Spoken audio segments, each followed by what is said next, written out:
அஸ்ஸலாமு அலைக்கும். எனது பெயர் சலீம், சிதம்பரம் தான்.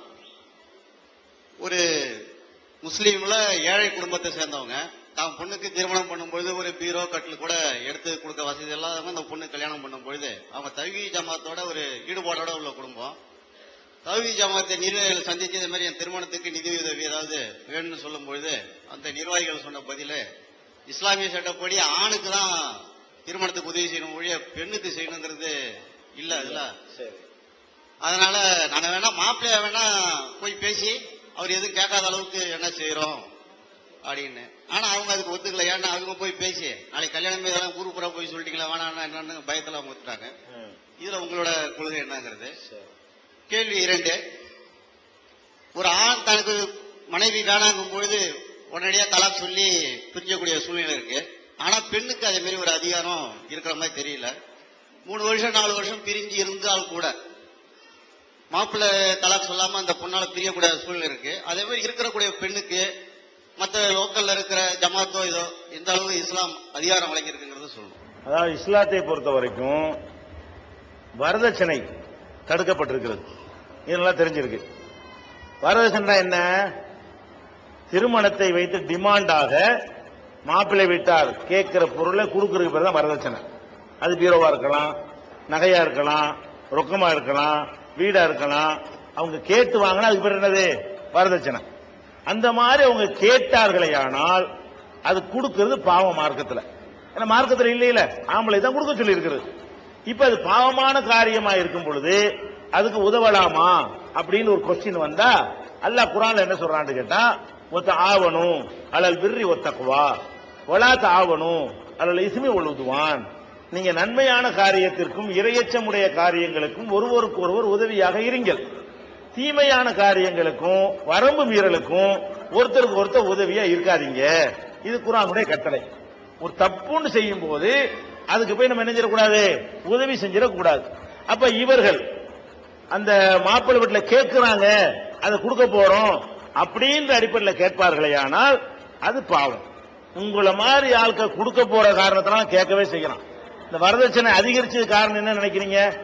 ஒரு ஏழை குடும்பத்தை சேர்ந்த ஒரு பெண்ணு அவங்களுடைய சாப்பாட்டுக்கு கஷ்டப்படுறாங்க. அவங்க ஒரு மாப்பிள்ளைய பேசுறாங்க. எப்படி பேசுறாங்க? நாங்க 1 லட்சம் ரூபாய் தருவோம்னு பேசுறாங்க.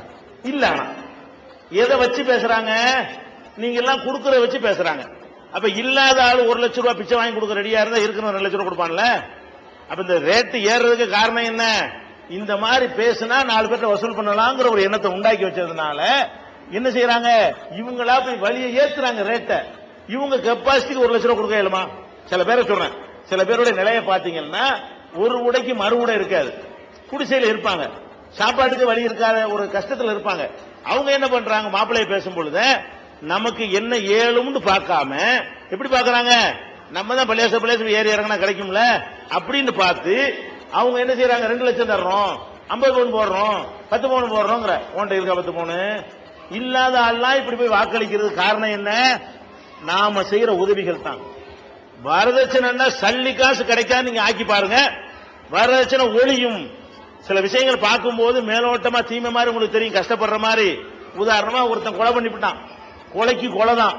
அதை பார்த்தா கொடூரமா தெரியும், கொலை பண்றாங்களேன்னு. ஆனா அப்படி ஒருத்தனை கொலை பண்ணாலும் மற்ற கொலை நடக்காம இருக்கும். திருநா கையை வெட்டுவாங்க, கையை வெட்டுறாங்களேன்னு உங்களுக்கு தெரியும். அப்படி ஒருத்தனை வெட்டி விட்டாதான் நாளைக்கு திருட்டு நடக்காம இருக்கும், நிறைய கைகள் காப்பாற்றப்படும். அந்த அடிப்படையில் நீங்க என்ன பார்க்கணும்? இந்த பொண்ணு கஷ்டப்படுமே அப்படின்னு நீங்க பாக்குறீங்க. ஆனால் உதவி செய்தீர்களேயானால், வரதட்சணை உதவி செய்தீர்களேயானால் இல்லாதவர்கள் எல்லாம் தங்கள் சக்திக்கு மேல தருவதாக வாக்களிப்பார்கள். ஊர் ஊரா பிச்சை எடுக்க போவார்கள். அப்ப இந்த சமுதாயம் தருங்கிற நம்பிக்கையில தாறுமாறா ஏறிட்டு போனது என்ன காரணம்? நம்மளை விட முந்தினவன் யாரு? பிராமணர்கள். வரதட்சணையில வரதட்சணைக்கு நமக்கு வழிகாட்டி யாரு?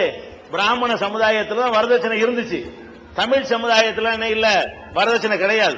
எந்த தமிழகத்தை பொறுத்த வரைக்கும், இந்தியாவை பொறுத்த வரைக்கும் இந்த பிராமண சமுதாயத்தில் மாத்திரம்தான் வரதட்சணை கொடுத்து பெண்களை கரையேற்றக்கூடிய ஒரு வழக்கம் இருந்தது. தமிழ்ல எல்லாம் என்ன செய்வாங்க கேட்டா பரிசம் போடுறன்னு சொல்லிட்டு இந்துக்கள்ல எல்லாம் இவன் வாங்கிட்டு போய் பெண்ணு கொடுப்பான். அதுதான் தமிழ்ல இருந்தது. அது மாதிரி கல்யாணம் பண்ணும்போது கூட என்ன செய்வாங்க? அந்த காலத்து பாடல்கள் எல்லாம் கூட படிப்பான். எப்படி படிப்பான்? தங்க கடிகாரம் வைர மணியாரம் தந்து மனம் பேசுவார், பொருள் தந்து மனம் பேசுவார்னு படிக்கிறான். தங்க கடிகாரத்தில் யாரு? பொண்ணு எடுக்க வர்ற மாமன் பொண்ணை எடுக்கிறதுக்காக வேண்டி தங்க கடியாரத்தை கொடுப்பானா, வைர மணியாரத்தை கொடுப்பானா. மாமன் தங்கை மகளான மங்கை உனக்காக உலகை விலை பேசுவார்களாம், உலகத்தையே தர்றமா கட்டிட்டு போறேன் மானம். இது எதுக்கு நான் சொல்ல வர்றேன், இதுதான் தமிழ்நாட்டில் இருந்த ஒரு பழக்கம். அப்ப இதுல இவர்கள்ட்ட இருந்து தொத்துணுச்சு. ஆனால் உங்கள்கிட்ட மட்டும் கூடி போச்சுங்க. ஐயர்கள்ட்ட இல்லாத அளவுக்கு, வேற எந்த ஒரு சமுதாயத்திலும் இல்லாத அளவுக்கு உங்க சமுதாயத்தில் மட்டும் கூடுனதுக்கு என்ன காரணம்? பிச்சை எடுத்தாலும் கொடுப்பேன் முடிவு எடுக்கிறாதான் காரணம். இருக்கிறதா கொடுப்பேன்னு சொன்னா கூட வளர்ந்துருக்காதுங்க. ஏன் அப்ப ஏழை 2000 தர்றேன் நின்றுவான், ஏழாதவனுக்கு. அப்ப பணக்காரன் 50,000 நிற்பான். குறைஞ்சாச்சிருக்கல வரதட்சணை ஒளியாட்டாலும் இன்னைக்கு நாம அந்த பெரிய லார்ஜ் அமௌண்டா இருக்க, பெரிய அமௌண்ட் வராம இருந்திருக்குமா இல்லையா? பிச்சைக்காரன் 2 லட்சம் ரூபாய் தர்றேன், நடத்துற வரத்தை எவ்வளவு கொடுப்பான், கோடீஸ்வரன் எவ்வளவு கொடுப்பான்? அதனால டவுரிக்குன்னு கேட்டாங்கன்னு சொன்னா நீங்க அந்த பெண்ணை நீங்க பார்க்காதீங்க, தூரம் கூட பாருங்க. ஒருத்தரும் கொடுக்கலன்னு முடிவு எடுத்தோம்னா நாளைக்கு இந்த மாதிரி வாக்களிக்கிற ஆளுக்கு நின்றும் கொஞ்சம் கஷ்டப்படுற மாதிரி இருக்கும். 2-3 வருஷம் மாத்தி அமைக்கிற வரைக்கும். அப்புறம் என்ன ஆயிரும், பொண்ணு பேசுமா இல்லமா எங்கள்ட்ட இல்லைன்றுவாங்க. வரதட்சணை கேட்பான்ல, எல்லாரும் இல்லைன்னா எங்க போய் போவான், நான் இன்னும் முட்டினா தானே காசை ஏத்துறான். அப்ப பாவத்துக்கு துணை செய்யறதுனாலதான் இந்த சமூகம் வேற எல்லா சமூகத்தையும் விடவும் வரதட்சணையில கூடிக்கொண்டே இருக்கு, நாளுக்கு நாள் அதிகரித்து கொண்டே இருக்கிறது. வரதட்சணை தரமாட்டேன்னு சொல்லுங்க. அதே நேரத்தில் பிள்ளைக்குன்னு உள்ளதை கொடுக்கறது, விரும்பி கொடுக்கறது, அது மார்க்கத்தில் உண்டு. ஒரு ஏழை இருக்கிறாங்க, அவங்க அவங்க பிள்ளைக்கு ஏதோ நான் கஷ்டப்படுறேமா, ஒரு சேலை கூட போதுமானதா இல்ல, என் பிள்ளைக்கு நான் அவங்க கேட்கவும் இல்ல, நானா இதை கொடுக்க விரும்புறேன் கேட்டா கொடுங்க. எப்படி கொடுக்கணும், நானா இதை கொடுக்க விரும்புறேனே தவிர மாப்பிள்ளை வீட்டுக்காரங்க ஒண்ணு கேட்கவும் கிடையாது.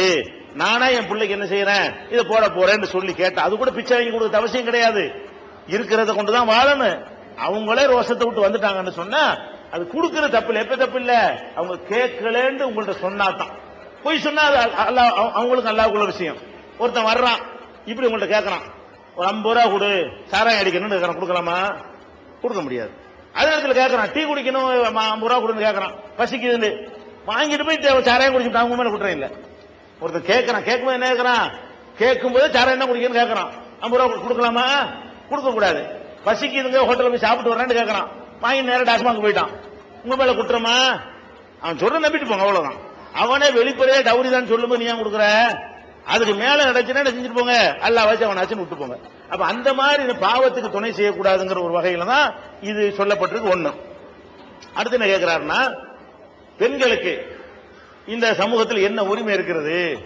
ஆம்பளை நினைச்சான்னா உடனே டைவர்ஸ் பண்ணிட்டு போயிடுறான், பொம்பளைக்கு புருஷனை பிடிக்கலன்னு சொன்னா 4 வருஷம் 5 வருஷம் இந்த மாதிரி எல்லாம் சொல்றாங்க அப்படிங்கிறாங்க. அதாவது மார்க்கத்தை பொறுத்த வரைக்கும் குர்ஆன்ல உள்ளது, நபிகள் நாயகம் சொன்னது, இதான் மார்க்கம் நம்ம எடுத்தோம்னா தீர்வு இருக்கிறது. ஆனா அந்த தீர்வு ஏன் இல்லாம போச்சு தெரியுமா? மதுஹப் ஒண்ணு நம்ம எடுத்துக்கிட்டோம். மதுஹப் எடுத்தோம்னா என்ன ஆகுதுன்னா, அதுல அறிஞர்கள் என்ன சொன்னாங்களோ அதுதான் சட்டம் நம்ம ஆக்கிவிட்டோம். அந்த அறிஞர்களுக்கு சொன்ன கேட்கணும் நமக்கு அவசியமே கிடையாது. அல்லாஹ் சொன்னதை கேட்கணும், ரசூல் சொன்னதை கேட்கணும். மதுஹப்ல என்ன எழுதி வச்சிருக்காங்கன்னு கேட்டா இவங்க சொல்ற மாதிரி எழுதி வச்சிருக்காங்க. எப்படி எழுதிக்கிறாங்க? ஒருத்தன் கல்யாணம் பண்ணினான், 6 மாசத்துக்கு வெளிநாட்டுக்கு போனான், இருக்கானா இல்லையான்னு தெரியல. 1 வருஷம் ஆச்சு தெரியல, 2 வருஷம் ஆச்சு தெரியல, 3 வருஷம் ஆச்சு தெரியல. இப்படியே போய்கிட்டே இருக்கிறது. அந்த பொண்ணு ஜமாத்துல முறையிடுது, இந்த மாதிரி புருஷனை காணா, எனக்கு ஒரு வாழ்க்கை வேணும், செக்யூரிட்டி வேணும், சோறு போட எனக்கு யாரும் இல்ல, என்ன கவனிக்கிறதுக்கு வேணும், அதனால எனக்கு என்ன செய்யுங்க, என் கணவன் ரத்து பண்ணித்தாங்கன்னு கேட்டா மதுஹப் கிதாபை போய் பெறட்டணும். ஹனபி மதுஹப். ஹனபி மதுஹப்ல என்ன இருக்கு தெரியுமா? 120 வருஷம் வெயிட் பண்ணணுமா. இதுக்கு என்னது 120 வருஷம் ஒரு அறிஞர் சொல்றாரு, இன்னொரு அறிஞர் சொல்றாரு 90 வருஷம் வெயிட் பண்ணணும் அப்படிங்கிறாரு. இந்த கல்யாணம் பண்ணும்போது ஒரு 18 வயசு இருக்குன்னு வைங்களேன், 18 வயசு பொண்ணா இருக்கும். இன்னொரு 90 வயசு 108 வயசாச்சு. அப்ப 108 வயசுக்கு பிறகு அவன் வந்தா வராட்டி கல்யாணம் பண்ணிக்க. அந்த கணவன்காரன் 108 வயசு வரைக்கும் வர்றான்னு பொம்பளை வெயிட் பண்ணிட்டு இருக்கணுமா. 108 வயசுக்கு பிறகு வரலன்னு சொன்னா கல்யாணம் பண்ணிக்கலாம். என்னப்பா ஏன் அப்படிலாம் சட்டம் சொல்றீங்கன்னு கேட்டா, 108 வயசுலாம் சராசரி ஒருத்தர் சாவும் அதிகபட்சம். அதனால 108 வருஷம் ஆச்சுன்னு சொன்னா ஆள் அவுட்டுன்னு முடிவு எடுத்துக்கிடுவோம்.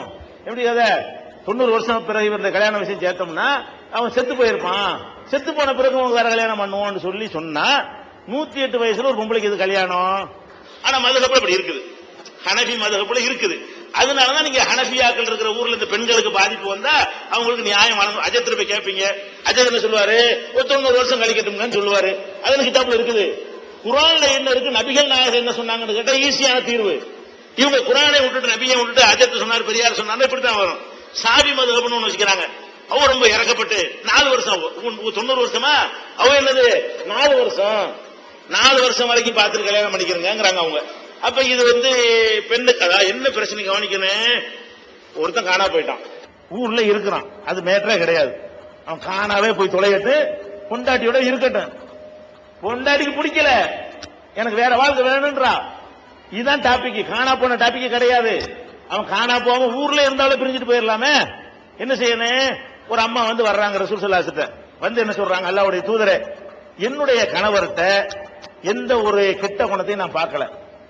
மா அக்ரஹு, அவர்கிட்ட சொல்றாங்க, அலா தீனின் வலா குல்கின், அவர்கிட்ட ஒரு மார்க்க சம்பந்தமான ஒரு குறையும் ஒண்ணும் இல்ல, கெட்ட குணமும் அவர்கிட்ட இல்லை என் புருஷன்ட்ட. ஆனா உலாக்கின்னி அக்ரஹுல் குஃப்ர பில் இஸ்லாம், ஆனா நான் அவரோட வாழ்க்கை நடத்தினால் இஸ்லாத்துல இருந்து கொண்டு நான் நன்றி கெட்ட செயலை செஞ்சிருவேனோ பயப்படுறேன், சிலிப்பாயிருவேன்னு அர்த்தம் அதுக்கு. அதாவது அவர் நல்லவர் தான், நல்ல தொழுகையாளி தான், இபாதத்தாளி தான், நல்ல குணம் உள்ளவர் தான், ஆனா அவரோடு நான் வாழ்ந்தால் நான் தப்பு செஞ்சிருவேனோன்னு பயப்படுறேன், இஸ்லாத்தில் இருந்து கொண்டு குஃபரை செய்து விடுவேன் என்று நான் வெறுக்கிறேன், எனக்கு தீர்வு சொல்லுங்க. மாப்பிள்ளக்கார கூப்பிட்டாங்க, பெரிய விசாரணை நடத்தல, தோட்டத்தை வாங்கிக்க, தள்ளிக்கா தத்தலிக்கா, ஆளை ஒரே விட்டுப்படு, உனக்கு சம்பந்தம் இல்ல. 1 மாசம் இதா இருந்து கல்யாணம் பண்ணிக்க மாட்டாங்க, அவ்வளவுதான். 1 மாசம், அதாவது ரத்து பண்ண வேண்டியது 1 மாசம் இதா இருக்க வேண்டியது, 1 மாசம் முடிச்சு வேற கல்யாணம் பண்ணிட்டு போ. இந்த ஹதீஸ் உங்களுக்கு தெரியல, இந்த ஹதீஸ் புகாரில் இருக்கு தானே செய்யுது. புகாரி ஹதீஸ்னு புகாரி விழா கொண்டாடுறீங்க, தமிழ்ல மொழிபெயர்த்து வந்துருச்சு, தெளிவான தீர்வு இருக்கிறது, அது உங்களுக்கு வேணாம், 120 வருஷம் வேணுங்கிறீங்க. நீங்களா தலையில எடுத்து போட்டுக்கிட்டு மார்க்கத்தில் தீர்வு இல்லைன்னா நாங்க என்ன பண்றது? ஜமாத்தார்கள் குர்ஆன்ல தீர்வு என்ன, நபிகள் நாயகன் தீர்வு என்னன்னு கேட்டா பெண்களுக்கு பாதிப்பு வருமா? அப்ப பெண்களுக்கு என்ன இருக்குது, என்ன விஷயம்? ஆம்பளை அவனே டைவர்ஸ் பண்ணிடலாம், பொம்பளை ஜமாத்துல சொல்லிட்டு பண்ணணும். இதுதான் வித்தியாசம். எதுக்கு அப்படி சொல்ல வருது? பெண்களுக்கு பாதிப்பு ஏற்படும். ஆம்பளை டைவர்ஸ் பண்ணா பெரிய பாதிப்புலாம் வராது, பொண்ணு கொடுக்க 1000 பேர் காத்துட்டு இருப்பான். பொம்பளை அவசரப்பட்டு சொன்னா அறிவுரை சொல்லலாம், வேற ஏதாவது மேட்டராமா, வேற பணம் காசு மேட்டருக்கு சொல்றியா, இந்த குடும்ப வாழ்க்கை தான் முக்கியமான விஷயமா சொல்றியான்னு கேட்கணும். குடும்ப வாழ்க்கை தான் மேட்டர்னா ரத்து பண்ணி விட்டுற வேண்டியதான். வேற வேற சில்லறையான விஷயத்தை பொம்பளை வச்சுட்டு இருந்தா அறிவுரை சொல்லி, 30 இளம் பெண்ணுக்கு கல்யாணம் மாப்பிள்ளை கிடைக்க மாட்டேங்குது, நீ பாட்டு பிரிஞ்சுட்டு கஷ்டப்படுவ, இதெல்லாம் சொல்ல வேண்டி இருக்கிறதுனால என்ன பண்ணுது மார்க்கம், அது ஜமாத்துல சொல்லிட்டு செய்யணும் இருக்கு.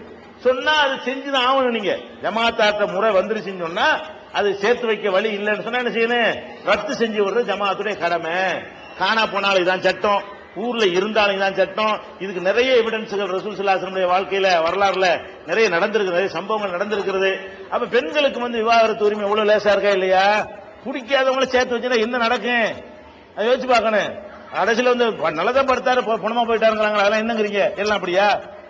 புருஷன் நல்லதான் படுத்தாருங்க, பணமா போயிட்டாருங்களாம். அப்ப என்ன அர்த்தம்? மாத்திரம் இந்த கலந்து கொடுத்தா கதை முடிஞ்சு போச்சு. அப்படி செய்யற பெண்கள்லாம் இருக்கத்தான் செய்யறாங்க. பிடிக்கல புருஷன், அவனோட வாழ வேண்டி இருக்கு, தொலைஞ்சு கூட இதுன்னு சொல்ற அப்படி பொம்பளை இருக்கிறாங்க.